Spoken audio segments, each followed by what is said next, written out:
So last time we left off for, we started a little bit with optimization, but today will be the real part of that, and also then Thursday. So what we left off is how can we train machine learning models. So we wanted to find a minimizer of these cost functions that we had defined last time. And why are we doing this? We're doing this to make sure that we can have a model W, which is well adapted to our data set, right? Which really fits the data set perfectly. And how we measure that is via the cost function. So here you have the cost function of one data point. You take the average over all data points, then that is what the overall cost function is. And we're trying to find a model W which minimizes it. So this is an optimization problem. Now there are many ways to do it. So you can do guessing, you can do random search, you can do grid search, and then you can do iterative algorithms which are based on gradients, for example. So yeah, the first one we already discussed. That's still nice to keep in mind. Still an important algorithm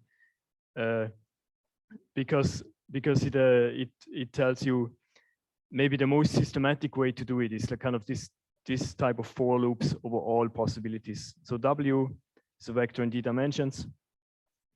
Now, how do you find the W which is best? So one version is what we discussed. So we also said that there is problems with that. One big problem, of course, is the efficiency. Having an exponentially slow convergence in if your dimension is rather large. So that's a problem. So we have to try 10 to the d times if you try 10 values for one of the features, for example. Okay. The other problem, of course, was the precision. So maybe the true solution might be somewhere in between two grid points, right? Not exactly on the one of them which you tried. Therefore, you might miss the true solution. So this is why we cannot give a guarantee, but this problem can be kind of circumvented if you make additional assumptions on your loss function with your model. When you say that the loss function is, for example, Lipschitz continuous after the model, right? The two together, then you might have a better chance to control this. So, but these are two important issues which we discussed last time. Yeah, speaking of that, so were there any questions you had on the last part from there? Otherwise, we would try to move on. So.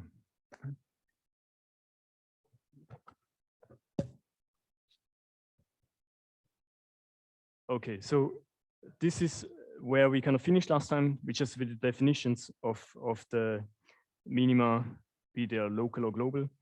And then we started to explain what gradient descent type algorithms would do, because they're an entirely different type of algorithm to iteratively get closer and closer to a really good minimizer of our model. So that's what we want to spend a bit more time today, to follow the gradient. So that's the program for today. And this was just an illustration because these are two loss functions which we are already well familiar with. And here these are loss functions, absolute error and squared error. And we consider them depending on a model which just has two parameters, a linear model to make things simple. So this is a combination of a linear regression with two parameters. Actually here, if you enlarge this a bit here, you can see the model. So W0 and W1 are the parameters, and this is what we're trying to find. And we are trying to go to the lowest point in this landscape, which depends on the two parameters and which has the value of the function on the vertical axis. Okay, and this was a bit unclear visualizing last time, so maybe can try to make this more clear. I'll just try to illustrate it again. So again, these are the two axes, W0 and W1, our coordinate axis that's in the parameter space.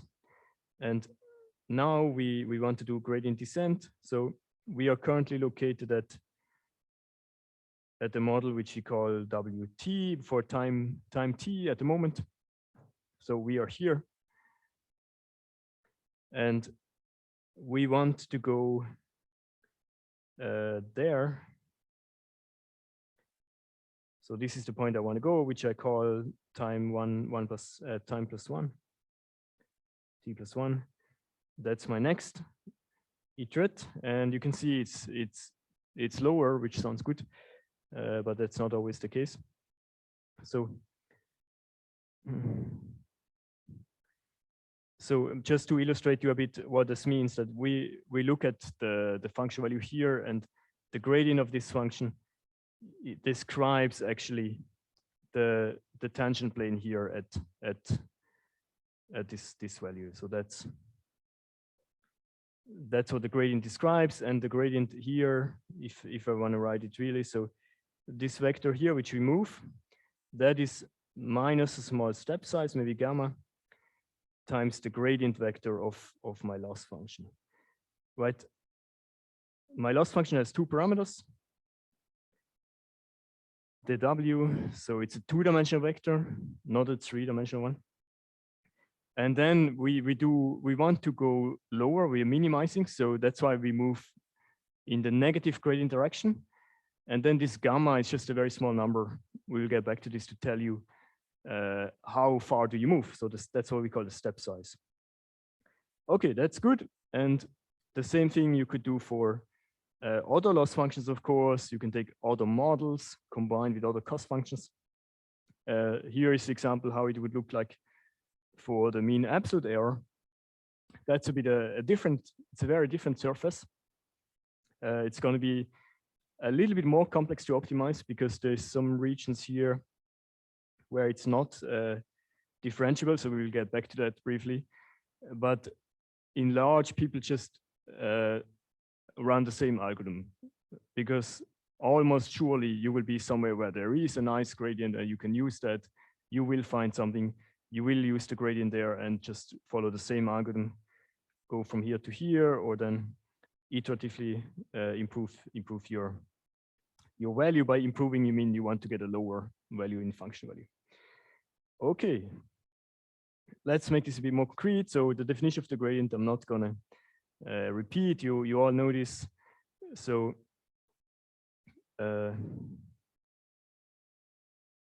and yeah, don't hesitate to ask questions in the chat. We will answer them here if you have online questions, and also in person, of course, if you're in the room here.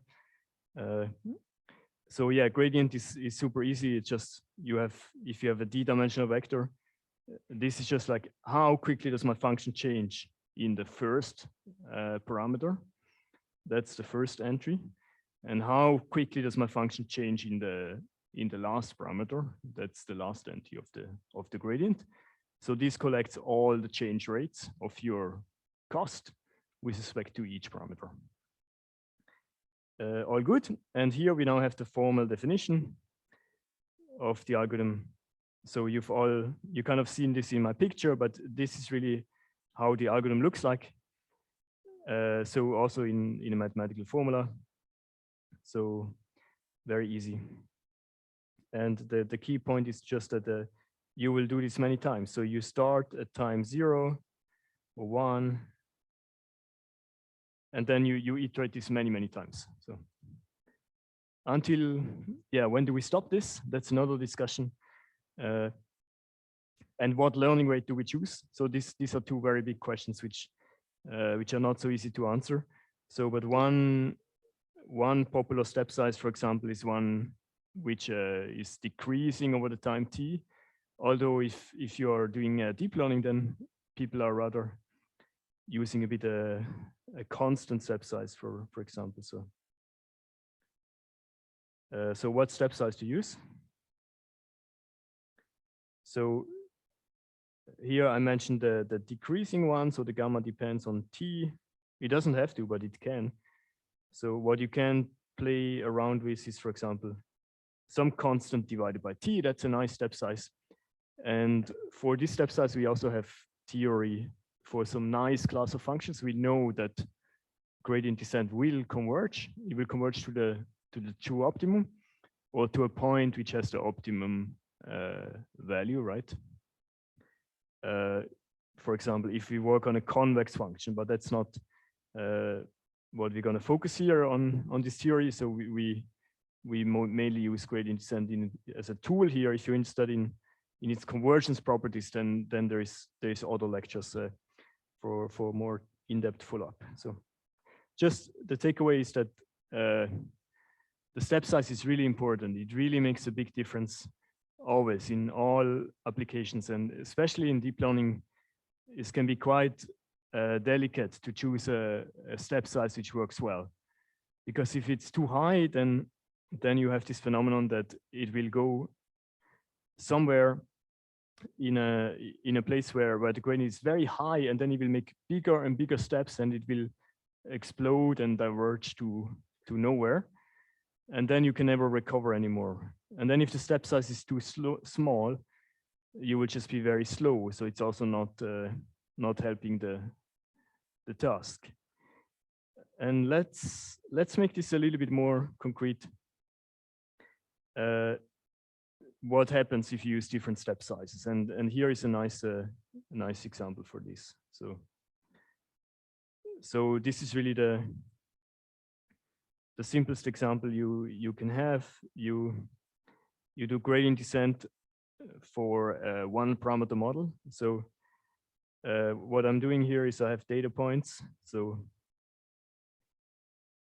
really the same as always. I have my data points, and then I have my loss function. That is the true label minus what the model predicts. And here, that is just one number, the model. So the model is, that's what we call F usually. FW, it takes the data X, and it predicts something for that data. And here you can see it ignores the data. It will just output W0 all the time. And that's my cost function. So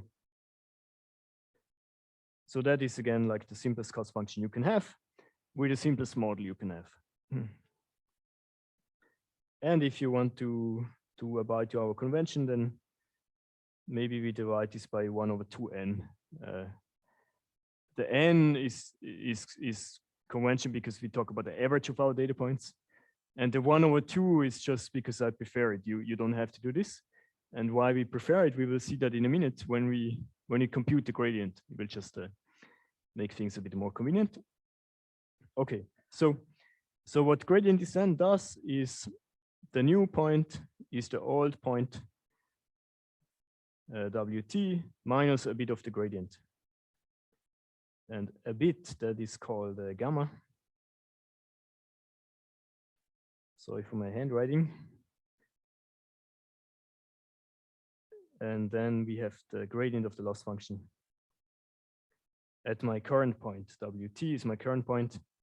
And I take the gradient here, I take a small step.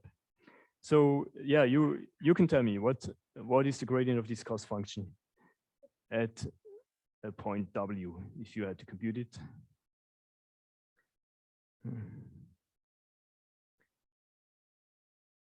Any suggestions? So I'm trying to compute this guy, gradient W.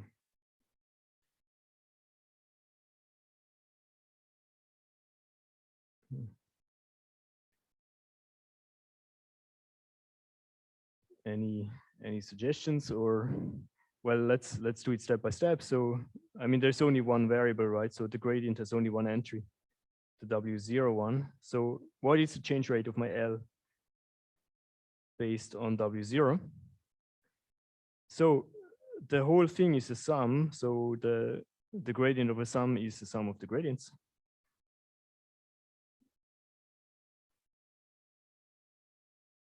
And then, so now you tell me what is the gradient of one of these guys? That's my loss cost function of data point n.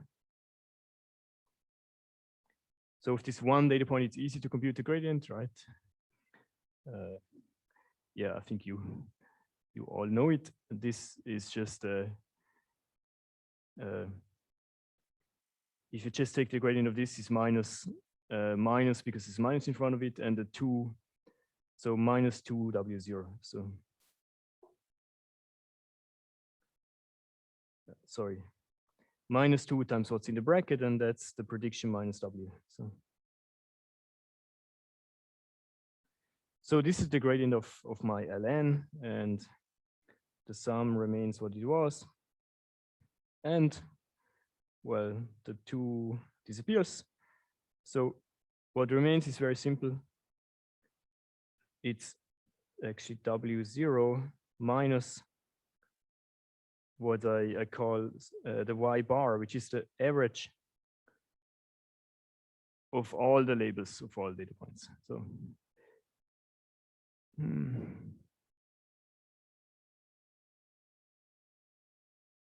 so Y is just a label of all data.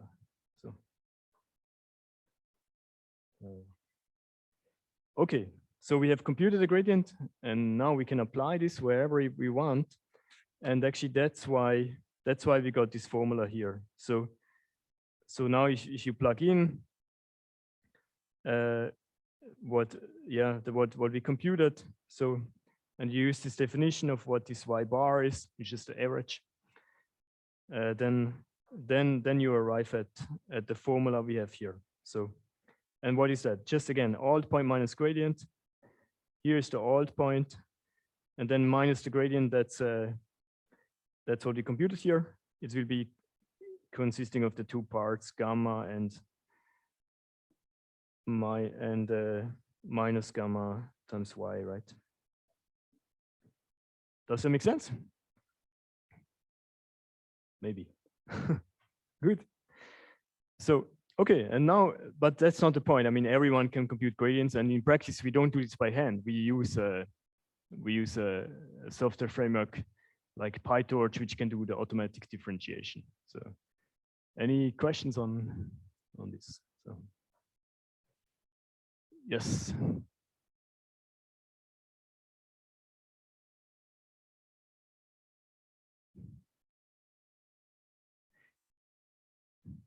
Yeah, what's the computational complexity of gradient descent? That's a very important question, and I'll take it a bit later. So there are 2 questions there. So how many steps do you need? And the other question, how expensive is 1 step? So yeah, these are very important questions, and we will get back to this later today. So it really depends on what the model is you have. So how much does it cost me to compute 1 gradient? And then once you have the gradient, then it's very cheap, right? Then you just add it to your parameters. So this is very cheap once you have computed it. But computing the gradient takes time, and that's where, for example, backpropagation would happen. That's the task, which is to compute the gradient, and that's what you would offload to one of the software frameworks. And then how many steps do you need? Yeah, we understand this for some convex functions, for example. For non-convex, it's hard to say. So there's no easy answer to this. Yeah, but let's see a bit to get a better feeling what happens in the algorithm. Let's see. Let's run this algorithm now. And so we just have this is the line where I'm trying to find my W0. I need to start somewhere. Let's see. Let's say we are here. That's my W at the moment. So I'm currently located here, and so what happens? So it really will depend what step size we use, right? So one important reference point here will be this this midpoint here, the average of the 2 labels. So let's see what happens with 1 step.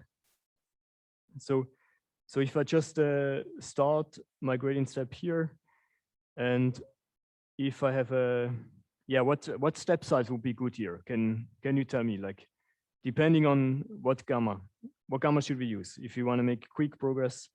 What is your best guess for gamma? So, any suggestions? So, gamma 1, exactly. So this, because if I take gamma 1, I will go here. So I'm at WT and I go to Y bar, and Y bar actually happens to be the true minimizer of this problem. So, which is easy to see in many ways. You can well, yeah, you can just see that if you are there, then you have zero cost. And the other way to see it is that you can see that this is a point where the gradient is zero, and this is an easy convex problem.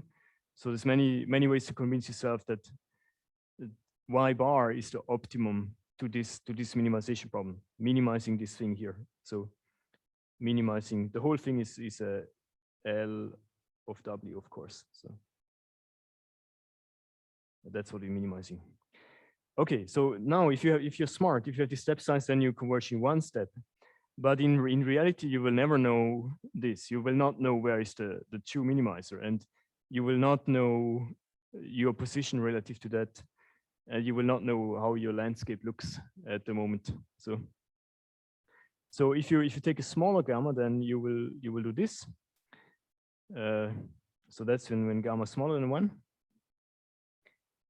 Which seems okay, right? It's not a big problem. What's getting interesting is when you choose step sizes even larger than 1. So because what then happens is then you go to the other side of the optimum, which is okay. There's not an inherent problem with that. But there is one interesting thing that will happen if you take gamma bigger than 2. What will happen then if I take gamma equal 2? What's special with that step size? So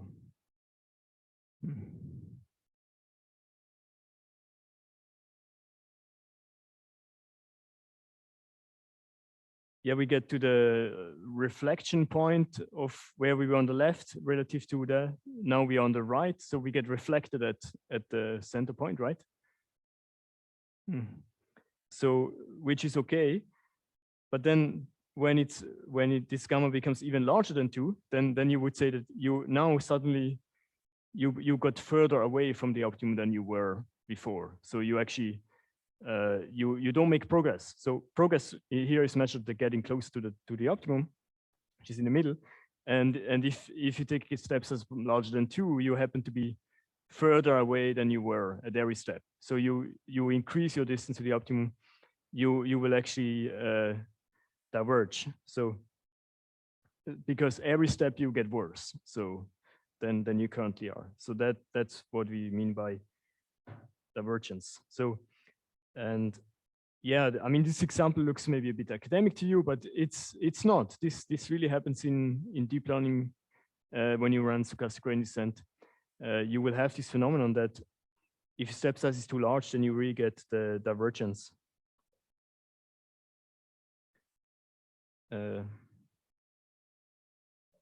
So you don't, well, one thing is to converge and the other thing is to converge to the right place, right? But here, obviously, if you go to infinity, then you achieve neither of these goals. So that's going to happen if you have too high step size.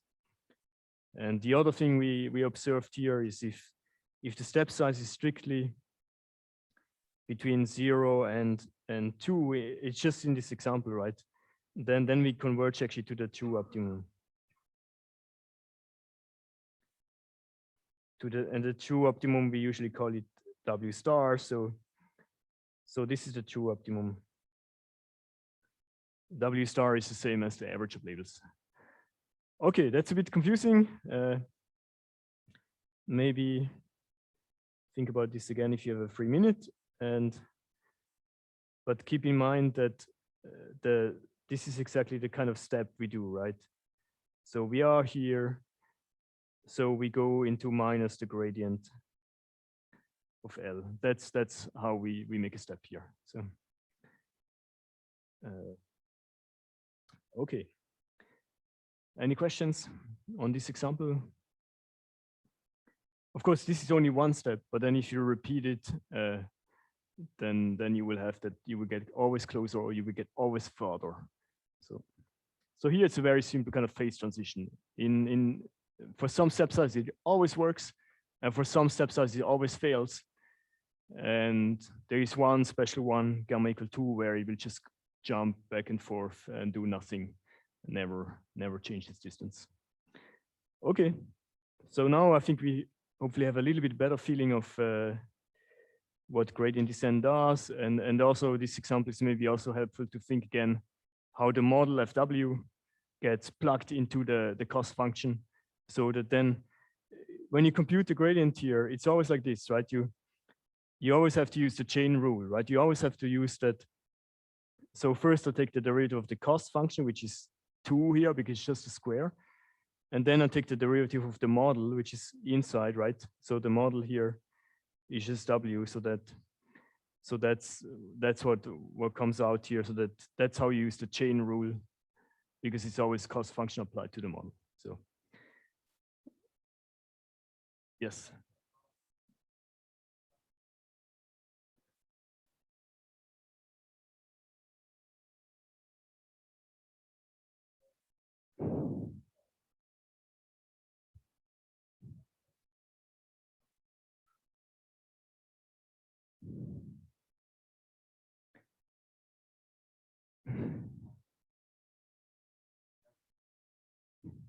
Yeah, that's a good question. So I said that the gamma should be decreasing 1/t usually. That's true. In practice, we do that. Yeah. Here, this is kind of an additional trick, right? If I have additional knowledge, then I can be lucky and converge in one step. So, I mean that needs many things to happen. In a real application, this will never happen that you converge in one step, because here first of all, you were lucky to have the right direction. And second of all, you were lucky to have the precisely right distance to go there. So, and then if you're that lucky, then yeah, you can continue after this, right? You can continue with the 1/t step size, but you are already at the optimum. You are at the optimum, so gradient is 0. So once you're there, you will never stop. You will never move again, because no matter what steps you use there, your gradient is 0. So you will not move anymore. So. Any other questions on this one? Yes.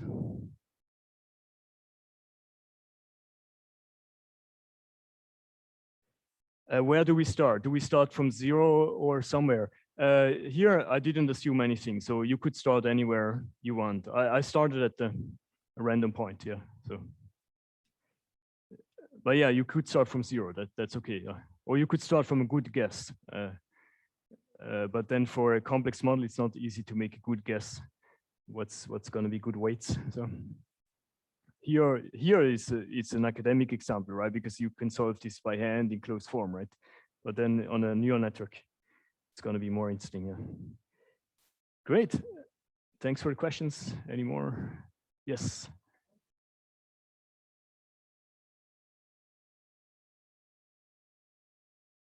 You mean the threshold gamma?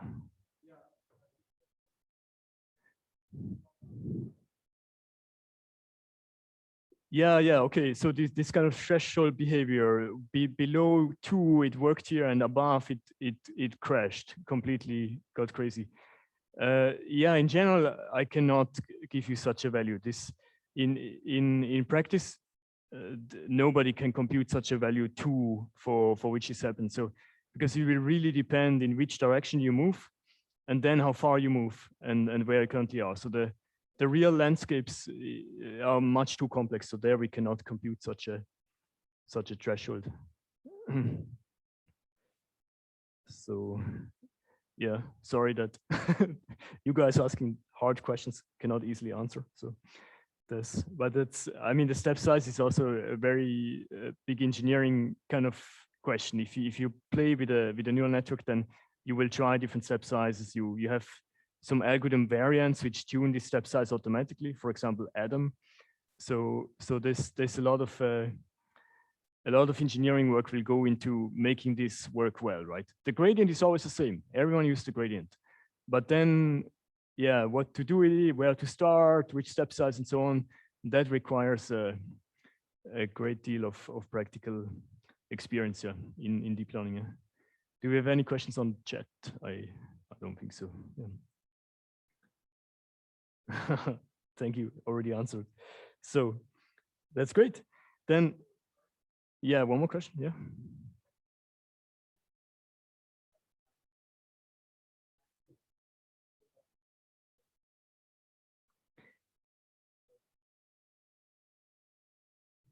Yeah, why did I multiply with 1/2n? So the reason is yeah, there's no reason. So it's just for beauty. It's just for making the gradient look simpler, right? Because the optimum is going to be the same no matter what scaling you do, right? So no matter what you do, the optimal solution will be this y bar. So because we are minimizing, right? If you're minimizing one function, it's the same thing as you're minimizing 10 times that function. So the objective value you achieve at the optimum might be different, but the optimum is really the same, and there's no change. If you are function 10 times higher, the gradient will also be 10 times higher, so nothing special will happen. Yeah. So yeah, as you prefer about the. But I mean, the definition of the mean squared error is to be the mean. So the 1/n would be the usual definition. And if you want a nice gradient, you can have the 2 or not. So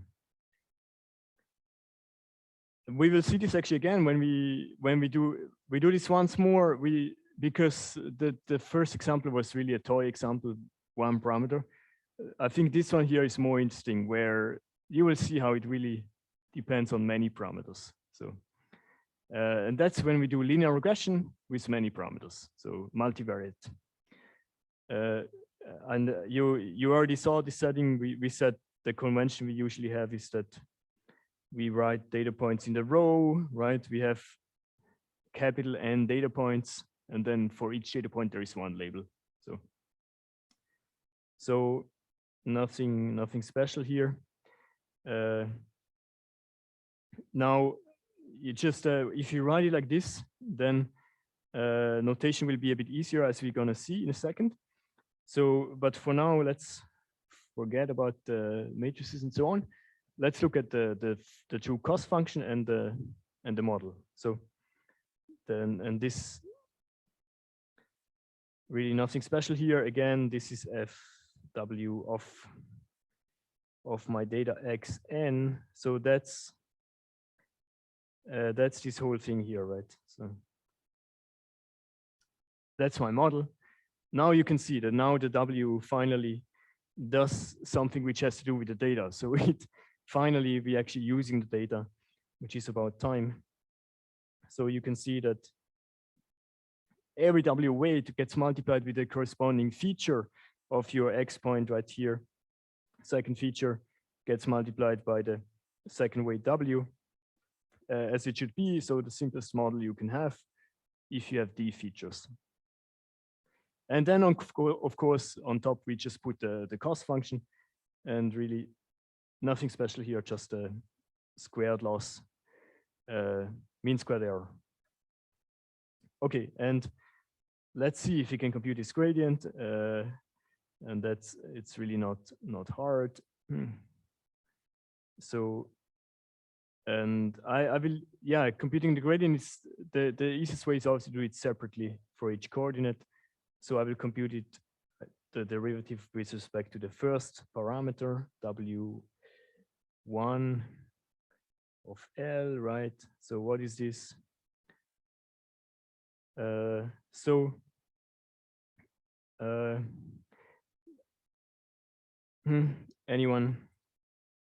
Anyone has an idea how, yeah, what's going to be the derivative of this thing with respect to the first parameter?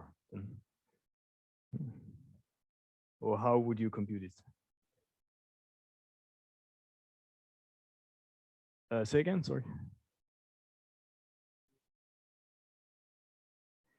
Yes, you're right that now the data will come up. That's interesting. So yeah, and that's right, because so forget about the sum. This we'll do later, right? So now we will just care about, that's how we do it. We compute the derivative of one of these guys. So that again, you can call that ln if you want, of my data point n. And the derivative of this ln is super simple. It's again the 2 times from the square. So, and then I have the inner function, which is yn minus the model.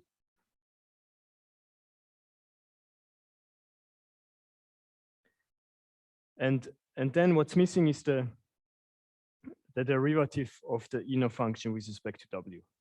And yeah, what's that? So what's inside the square? What's the derivative of that with respect to w? So that's what I need to add to complete my chain rule, right?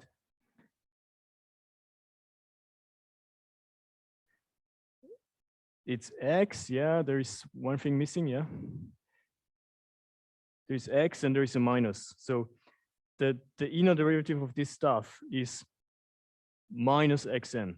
So minus and xn. And let's look at this for 1 second. This is interesting, right? Because we have to be careful here that what are vectors and numbers here. So be careful, be very careful when you compute derivatives to not confuse scalars and vectors. So xn, of course, is a vector. So that's a bit strange that a vector appears here. But that's what you would expect, right? Because if you just ask for the gradient of this inner thing, of this inner product, of course the gradient of that is a vector, and it's actually xn, right? If you just had this inner product, that is one building block. And then the derivative of the outer function, that is a scalar, right? Because the loss function is a number, and we talk about the outer function. The model also outputs a number, and the cost function turns that into a number. So the outer stuff is a scalar, and this is a vector. So this is a nice example how we can compute matrix derivatives, or forget about matrices. Well, we just compare that it's a vector, multiple parameters, and we compute with respect to those.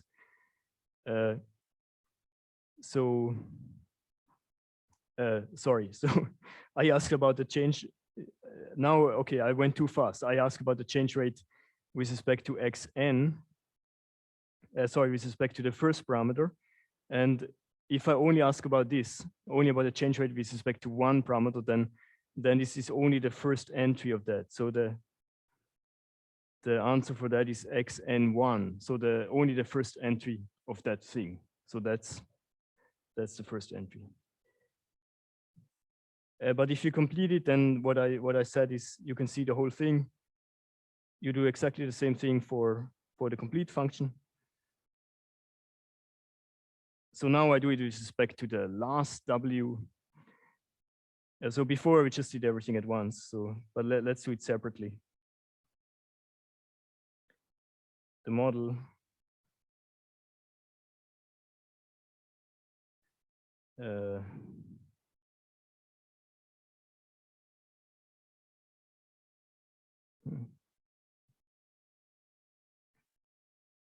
So the last parameter is of course not n, but d, right? Because our model has d parameters. Sorry for confusion. Now we're good. So now we have the change rate with respect to first and change rate with respect to last, and we see that the whole thing comes into play. That's with respect to ln of one data point, and if you want to have the sum of all of these data points, of course you can have that. Then you just put a small average here. So.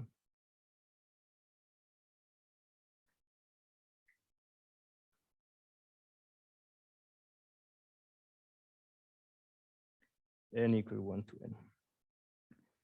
Okay, so this all is looks a bit ugly, but it's really simple. When we write it as one vector in the end. So because you can see already what we said here at the end. We said that this is actually going to be a vector if you look at all of them together. And here we always have the same scalar. So, and the thing at the end will be a vector. So if you write all of this together, then you can see that the whole gradient is what's written here actually. So is the X matrix transposed times this error vector. And how does this error vector come into play? So let me just give you this one as an example. So the error vector, we just define it how every prediction is different from its Y. We collect this in one big vector. So that's what we call this kind of error vector, which is called E. It's just for notation, nothing happens here. So just for simple notation, I want for whatever. So this is dimension of the number of data points. You ask how misclassified each point. And that's what this E vector collects. And you can see this here. So this thing here is telling you how misclassified is the point N. So that's exactly this En vector. So that's the nth entry of this E, which is useful for us. And then you can see we sum this up over all data points. So because the overall cost is always over all data points. So if you wanna write the whole thing with this E notation, then what you can get is, so the 2 disappears. The 1 over n remains. And what happens is that you get the first data point. Sorry, the first feature. So what is the first feature? That's what we have here. That's the first column of our data matrix. So this vector here is the first feature.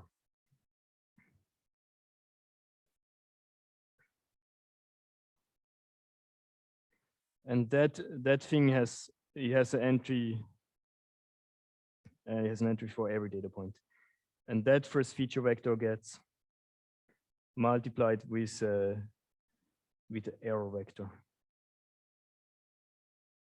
So this is what this is, and the same thing for our auto gradient. So this will be 1 over n times the last feature vector. So we have d features multiplied with the error vector. So this has n entries, right? The error vector has an entry for every data point. So what I'm writing here is the inner product of a column here, which has length n, and times this error vector. So that's it's interesting that here you get inner products which are in the n space, where if you talk about the model always takes inner products in the d space, because we have d features, right? The model lives in d dimensions. So the model is the size of, we have horizontally here, and then the E vector is a different dimension. It's the one how many data points we have. So okay, yeah. So that's how to compute this gradient by hand. It's a bit annoying, but so here is the result. I hope you believe me. So that the result is really, you take this data matrix and multiply with the error vector. So this relates a bit to your question you had, how efficient is this? So is it expensive to compute such a gradient? Here we see not so much. So to compute a gradient, we just need to have the whole data matrix and multiply it with this one vector. So that's costing you the same as the size of this matrix. Sorry. So the size is n times t, and that's the complexity you have. So n times t, you need to read this matrix, and then to actually compute the model, you need to have inner product of every row here with the model. So here is the model. W has is d entries, right? And here So you can take a row and multiply with this column. So that's complexity to compute all these guys. And then later you will also have to compute, once you have computed the error vector, so that's a matrix vector multiplication, which is not so bad. And then you need to do another matrix vector multiplication, again with the same kind of matrix, but now it's transposed the matrix. So again, you pay one matrix vector multiplication. It's not so costly. And we will, after the break, again, I'll write down in the dimensions how much flops, how many floating point operations did we really spend to compute this.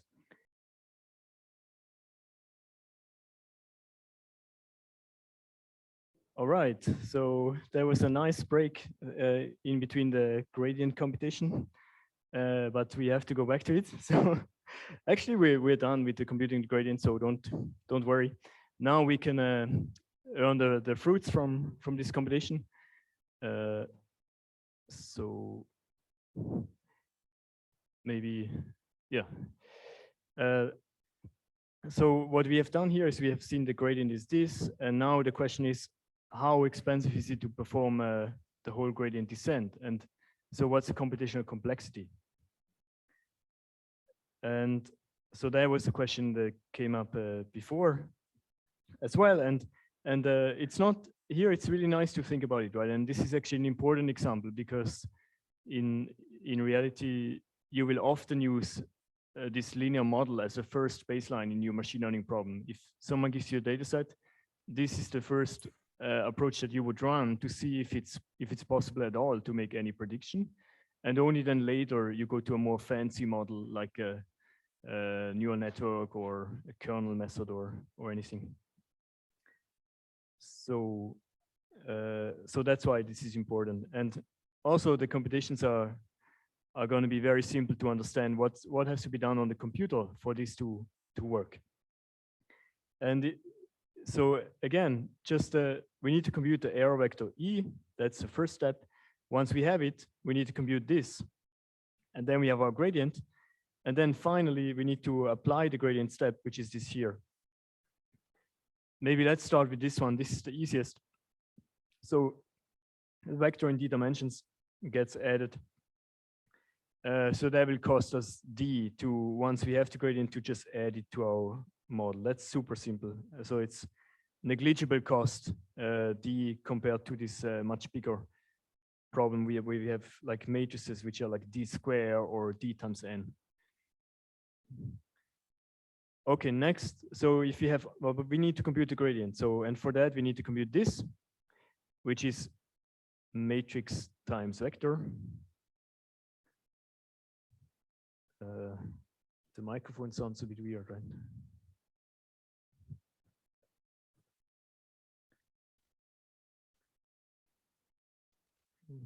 Okay.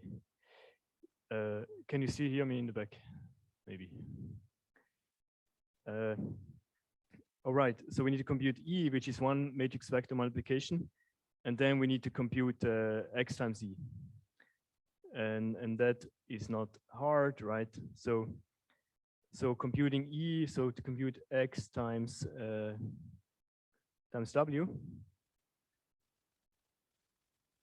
that costs me d times n, and I use O notation, right? D times n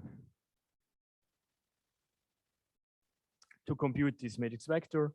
And then what else do I have to do? Then I have to do this, which is another operation. But before I also have to do the subtraction here. So I have now x times w. Now I need to subtract it from the y labels. So,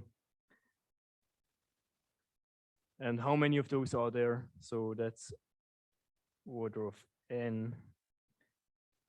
And this is just to subtract the vector, which is very cheap. So minus w, or so this you can ignore, right? Because n is nothing compared to d times n. So so that's to compute E. and then the other thing is to compute uh,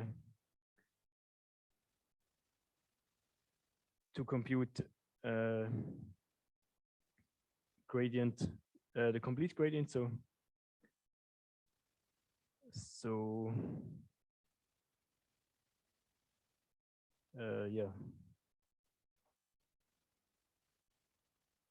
Now we have E. Okay, I will just add it as a sum. So first we compute E. So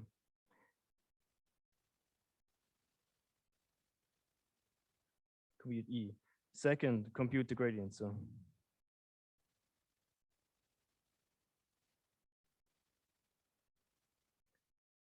given E. So how much does that cost? So I just need to multiply with my green matrix, X transpose. And that again is n times d. I mean, so that's this here. And then I need to multiply everything with a scalar. So and that just demands how many vectors, how many entries are in my vector. And now they're, so how many vectors, how many entries are here? There are d of them because the gradient is a d-dimensional vector. Okay, so these are the two steps we have to do. And the sum of both of them together is the total is, I mean, you would say it's element of order n times d. Right? That's just because, yeah, this order thing just means that I do ignore all the scalars. I ignore all the scaling factors. When n and d are very large, then this is the order which matters. So this is the computational cost to compute the gradient and then also to perform the gradient step, because performing it is basically for free, much cheaper than computing it. Does that make sense? And also, does it answer the question you had on computational complexity? I mean, this is only for a linear model, right? For a neural network, of course, it's different. Linear model with squared loss. Linear model with absolute error loss will also be the same thing. So, okay, any questions on this?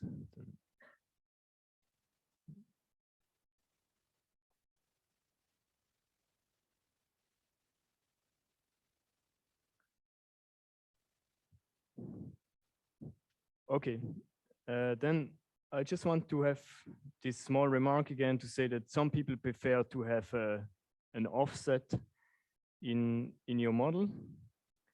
So they prefer to have FW of xn to be W0 plus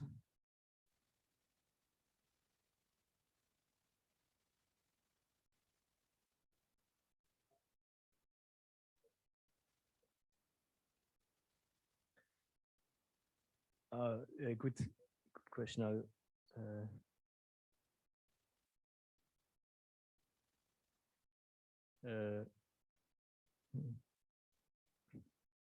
and D. So, okay, let's go back. We got a question on the chat. Well, why do I use O and not theta? So theta would mean that it's at least as expensive and it's at most as expensive, right? So when you say the O, just means that the complexity is lower than that. So if you want to say, yeah, it's lower than that, but it's also higher than that, then you use theta. And thanks for the question. You can do that. This is true here. Yeah, it costs at least as much, and that's also so the upper and lower bounds are both correct in this asymptotic sense. So more, yeah.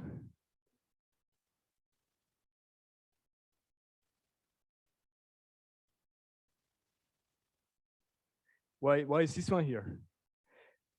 This is the thing to do here, to multiply every resulting entries with the scalar 1 over n. So and make a minus.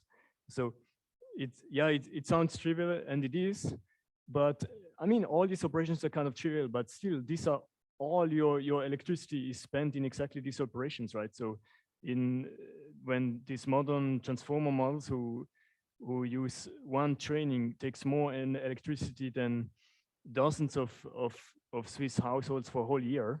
So, and all the compute is really spent in just computing inner products, right? That's what, because also in the neural networks, every neuron is like a linear regression. So these inner products between vectors and matrix vector, this is what all your energy is spent in your graphics card or whatever, or on your phone.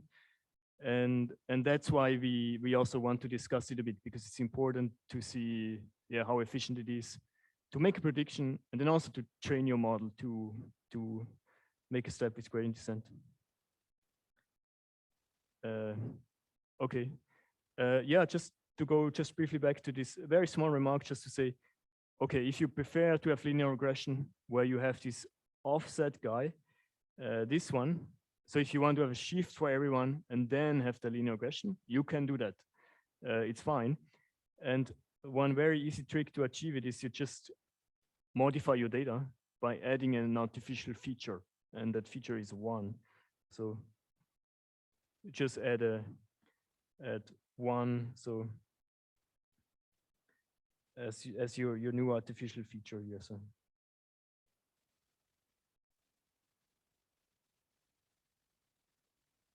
So what happens now is not, maybe before you had D features, now you have D+1 features, but this is it's a valid data set, and now you can do what we did before with this slightly larger data set. And now, it's just that now your weight matrix is like 1 longer. So, and that makes sense, right? Because I have 1 more weight here. This is something you can do, but for complexity point of view, it changes nothing, right? Because we said the complexity is T times N, and T and N, they are in the millions, right? For your millions of data points and millions of features you could have. So that matters much more than if you have plus minus 1. If you have 1 more data point, or if you have 1 more feature in this case. If you want to do it, so small exercise, compute the gradient. So, I mean, you don't have to do it, but so.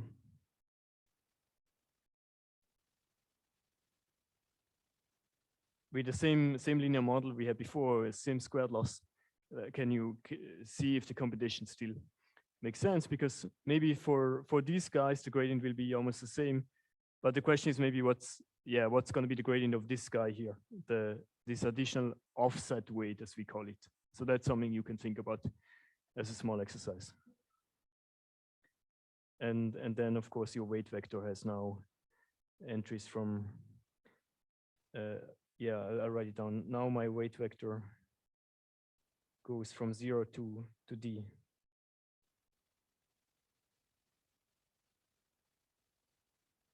Well, before it was just from 1 to D, right? Now it's from 0 to D.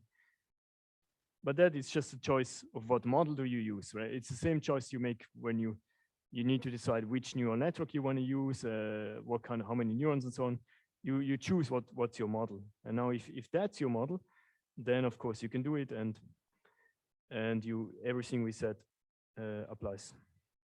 So, all right. If there is no more question, I would move to a very small addition to gradient descent, but which is very important for machine learning, it's called the stochastic variant of gradient descent. So, who may ask, like, how many of you have heard of gradient descent before? I guess almost everyone.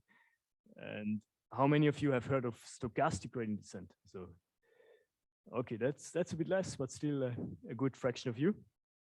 So, it sounds a bit scary, but it's actually not.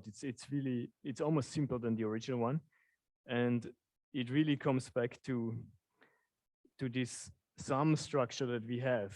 We said that like every machine learning problem we said is a sum over the data points, right? So, I mean, an average over the cost of each data point. And that's what we're going to exploit when we define what stochastic gradient descent is. So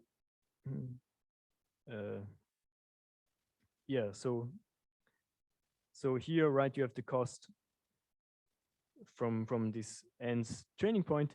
The question is like, yeah, what if we only had one of these data points? Would this be enough for us to just look at the gradient of this one data point, or do we really need the purple thing? Do we really need everyone and then compute the gradient, or can we actually just look at the gradient with respect to one data point, the gradient of ln? Does that make sense? I mean, could this be a useful algorithm? And it turns out, yes, it's going to be a very, very efficient algorithm. And so, yeah, just to be clear, we are on the same page. What are these ln's, right? So it's the cost of my n's data point. And just we saw it in the example before. So if we have a linear model with mean squared error, then just keep this example in mind.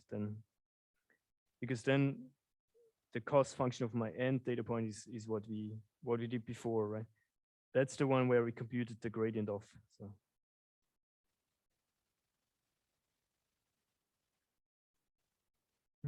So this is just the example. But in any case, in any machine learning model, you will have this structure for the cost.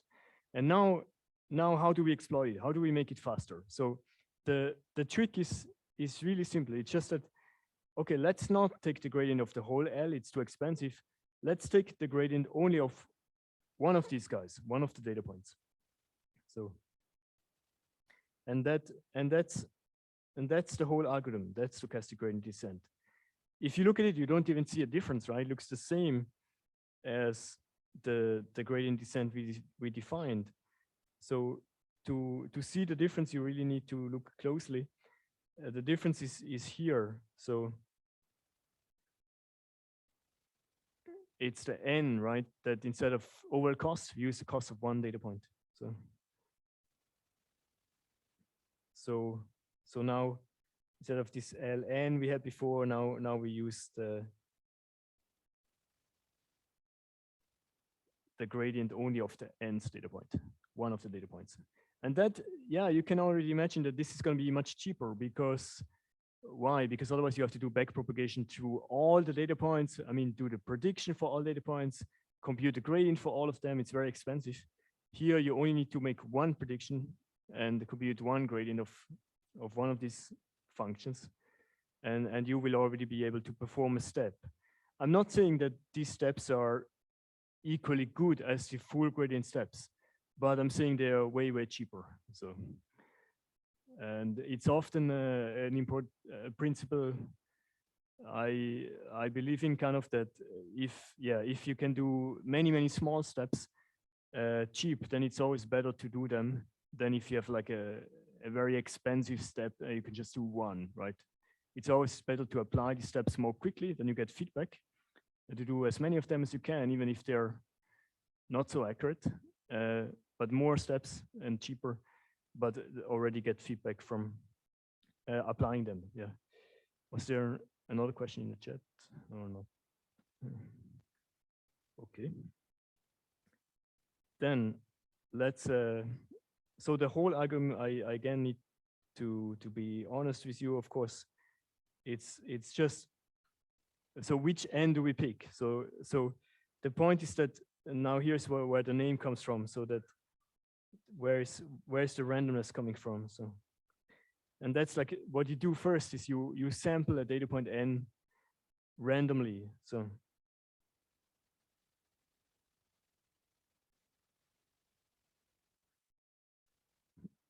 this is this n which you sample, and from how many do you have to choose, right? You can choose from 1 to capital N, uniformly at random.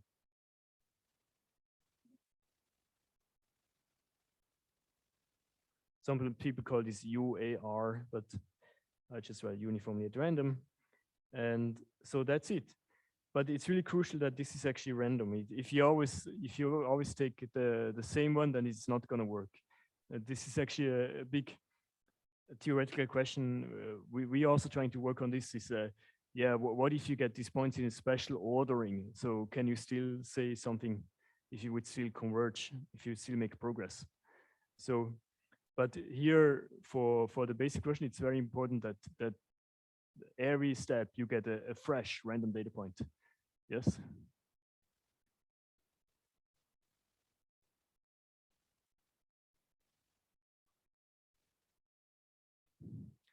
How do we prove that it works?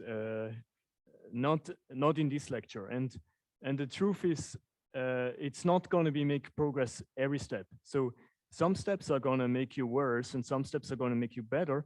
But what's going to be true is that on average, so in expectation, you do make positive progress. So that's also how the proof works. So not every step is good, but in expectation over this randomness here, in this expectation, you will have small progress. So, and then the nice thing is it's n times cheaper, but we will get to that.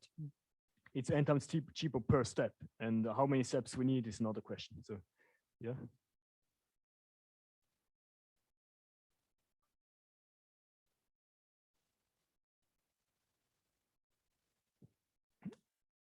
You asking if I can, because there's randomness in this process, you're asking if I can prove that I converge to the true optimum, even with high probability.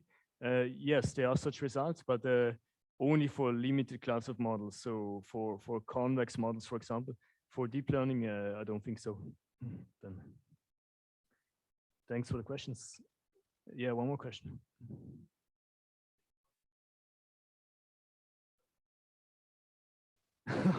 Do we really take a random point, or are we doing a shuffling of the data set and then go through it? Okay, so in theory, the first thing, in practice, what you said. Yes, in practice, people shuffle, and this shuffle is also what's implemented in the practical frameworks like in PyTorch, right? Because the data, it's quite, the algorithm is quite efficient. So backpropagation is very efficient. We will get to it when we come to the networks. So you actually need to stream your data quite efficiently, so that you prepare this batch of data. That's like here, it's just 1 point, and the next one already prepared, so that they can really feed to your compute a point very quickly. So yeah, in practice, people just shuffle, and once you go through all the data points once, that's what is called an epoch, and then they have a new randomness. And there is also some theory about that. Sometimes you can prove that is okay, is enough randomness. So, but yeah, for now, let's stick to the simple version. Very simple. We take 1 point, and we just use the gradient of this cost of 1 point to make a step. Why is this good, right? So it's good.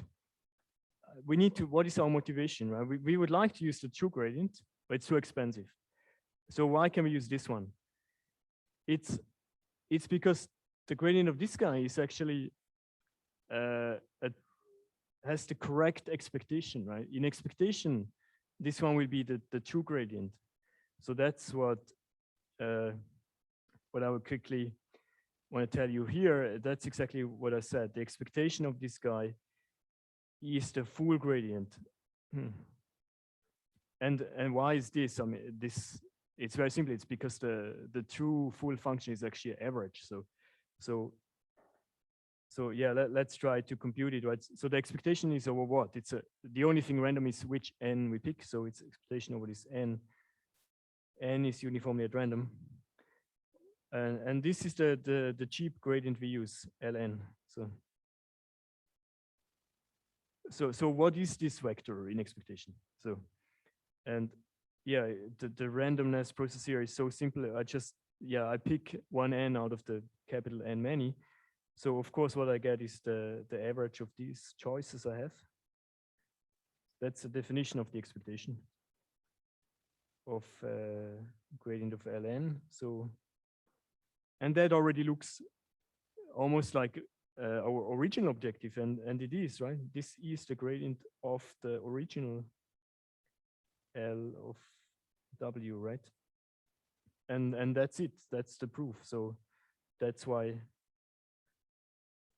this guy has the correct expectation, which is the full gradient we use. So in expectation, things are good, but in every individual step, I cannot say because there is a lot of randomness. So,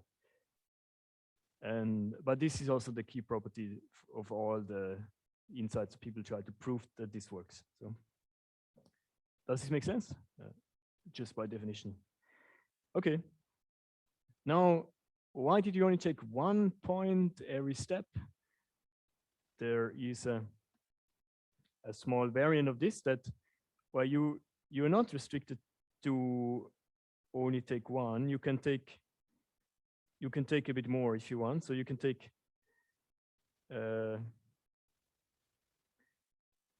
a number, small number b of points where you take the gradient. So that's what's called a mini batch. So you just select. In the case when b is 1, that's what we had, right? We pick one data point and that's our estimator. So, but we are estimating something which is random. So what we're doing here is we're trying to make this more stable by taking a bigger sample and averaging our sample, and then we hope that this might be a better estimator, which means one which is not so noisy. This one has a lot of noise here, but it does have the correct expectation. So if you want a bit less noise, you sample B data points. So I mean, maybe here B is the set of the points you select, and then it has a size B, whatever, in every step. So maybe 10 or so, and then that's what you're going to use as your update direction.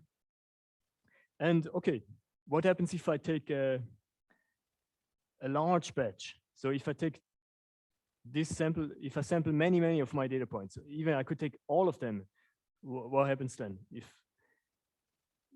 B is,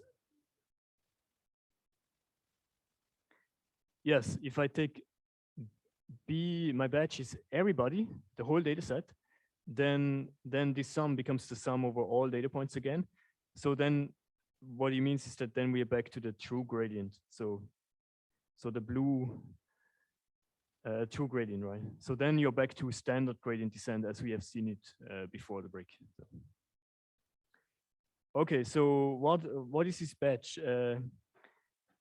Why are we doing this?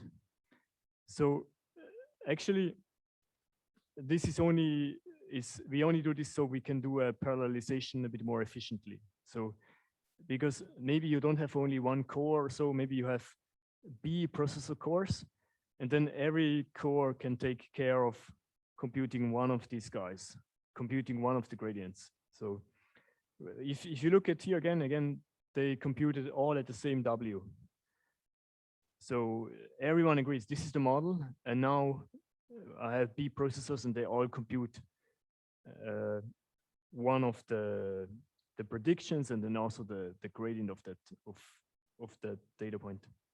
So that's why this is used in graphics cards, for example, too, because at the same cost you can compute B of them. So it typically can be the maybe 128 or so. If you have a graphics card and you can compute this many data points, you are able to compute the predictions and the gradients. So again, so just to make sure we have these three extreme cases. So if B is just 1 point, then we are back to SGD as we had it, stochastic gradient descent. Then we discussed the extreme case when B was equal to N. Then we get full gradient descent. We mentioned this one.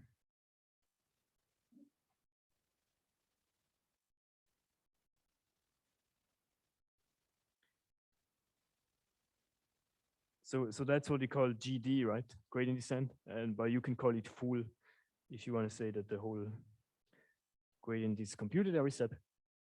And then if you have this kind of intermediate ground, maybe any kind of batch size, then this is called the mini batch version, which is very popular in machine learning because you can exploit graphic cards and other accelerators which are single instruction multiple data. So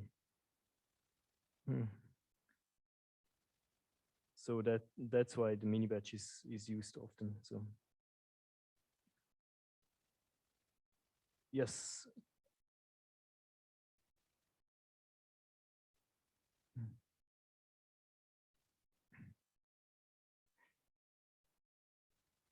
Yeah, so you're asking about the computational cost, right? So, and yeah, it's a good point because of course the number of flops which have to be computed, the work has to be done is different, right? Because here I compute 100 times more than here, right? So there's more work to do. However, the benefit here is that it's naively parallelizable, right? So actually, if you have a graphics card, then you better use it, right? So your graphic card does this in 1 second, and it does this in 1 second as well. So you prefer this, right? So you can get this almost for free, right? It's not free in terms of computations being done, but it's a higher degree of parallelizability. So the degree of parallelism here is B, the batch size, and yeah, as long as your accelerator, your graphic card, has enough space to fit this batch to compute all these 100 at once, then you can get it in the same time, right? Maybe it costs a bit more electricity, but in the same time. So, but eventually the batch size is too large, so it's going to exceed the memory of your graphics card. Then you're not going to go further than that. Then you will have to do it sequentially. Actually, sometimes deep learning frameworks support that because for some strange reasons, sometimes people want to have an extremely large batch. If you have a smaller graphic card and want to support that, then it will actually just do it sequentially again. Compute the loss for the first point, for the second point, and so on, in chunks which fit on your accelerator. So it's purely for hardware efficiency and for getting a degree of parallelism, which is important because if you have parallelism, we can train faster and we can process more data and achieve an accurate model more quickly.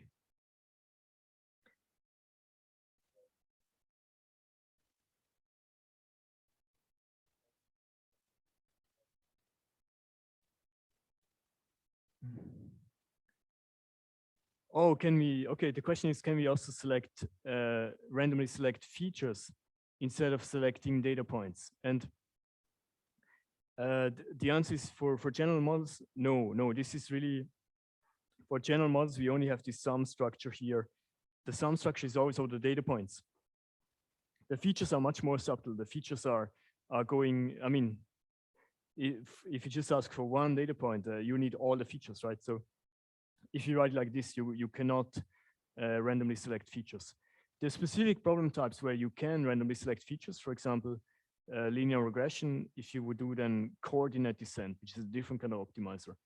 But in machine learning, we prefer this sum structure here. We say we want to use this structure and sample data points, not features. So yeah, maybe in the lab this week, you'll have, if you're interested, you can try it out. Maybe you find different algorithms to optimize the least squares linear models, right? So maybe there it's possible, but for general machine learning, it's not. Okay, then yes, we will run this in practice. So we will run this in lab number 2, and very simple. Actually, for exactly this gradient which you have computed, so you can use that. You can see the difference. Is it actually better to run full gradient or is it better to run SGD? And then also you can play with different step sizes because that's going to be important to see they behave a bit differently. A good step size for gradient is not necessarily also a good step size for SGD. So you have to experiment a bit, and you can do that with a nice data set for you and a nice template. Have a look at this. So. And then I will do this actually on Thursday. that we want to explain a bit more clearly why is SGD n times cheaper than full gradient descent per step. So that's going to be a key property, and we're going to come back to it briefly on Thursday. Have a nice evening.